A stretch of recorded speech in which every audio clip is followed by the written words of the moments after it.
یہ تو بجلی کے بل بم بن کر جو گر رہے ہیں ہر گھر کا مسئلہ ہے. غریبوں کا تو جینا انہوں نے دوبھر کر دیا ہے.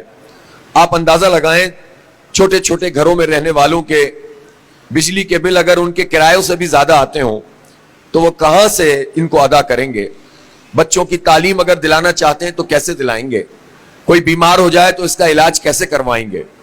انہوں نے منیمم ویج 37,000 روپے رکھی ہے. شہباز شریف صاحب کبھی قوم کو بتائیں تو صحیح، ایک سب سے غریب آدمی جس کے پاس چھوٹا سا کوئی مکان ہو جس میں بمشکل وہ رہ پاتا ہو، اس کا ایک بجٹ بنا کے وہ دکھا دیں کہ وہ 37,000 میں کیسے گزارا کرے گا، وہ کیسے بجلی کی قیمت ادا کرے، کیسے گیس کی قیمت ادا کرے. گیس اسے آپ نے فراہم نہیں کی تو اسے ایل پی جی لانی پڑے گی، اور وہ ایل پی جی انتہائی مہنگی ہوتی چلی گئی ہو. تو آپ اندازہ لگائیں کہ غریب آدمی پھر کیا کرے؟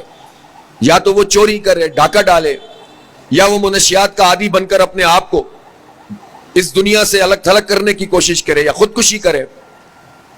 اور کیا راستہ ہے؟ لیکن ایک راستہ ملک کے ان سارے غریبوں کے پاس موجود ہے، اور وہ یہ ہے کہ وہ اس زبردست قسم کی سیاسی مزاحمت میں اپنا کردار ادا کریں جو اس وقت الحمدللہ جماعت اسلامی یہ کام کر رہی ہے. یہ اللہ کی طرف سے سعادت بھی ہے، ہمارے لیے توفیق بھی ہے کہ ہمارے یہ ورکرز یہ قربانیاں دے رہے ہیں، یہ ایثار کر رہے ہیں، یہ اپنی اپنی جگہوں کو، اپنے تمام ضروریات کو چھوڑ کر یہاں پر بیٹھے ہوئے ہیں اور عوام کے حق کی بات کر رہے ہیں. تو میں پاکستان کے عوام، پاکستان کے غریبوں سے، مزدوروں سے، کسانوں سے جن کا حق مارا جا رہا ہے، طلباء سے جن پر تعلیم کے دروازے عملاً بند کیے جا رہے ہیں، صرف چند لوگوں کے لیے تعلیم کھلی ہوئی ہے، میں وکلاء سے جو ہمیشہ بڑی بڑی تحریکوں کا حصہ بنتے ہیں اور ڈٹ کر بات کرتے ہیں، میں علماء کرام سے جن کی یہ دینی ذمہ داری ہے کہ وہ دنیا میں ہونے والے ان مظالم کے خلاف دین کی بنیاد پر لوگوں کو اس پر قائل کریں کہ یہ ان کا فریضہ ہے، دینی فریضہ ہے کہ وہ نکل کر مزاحمت کریں.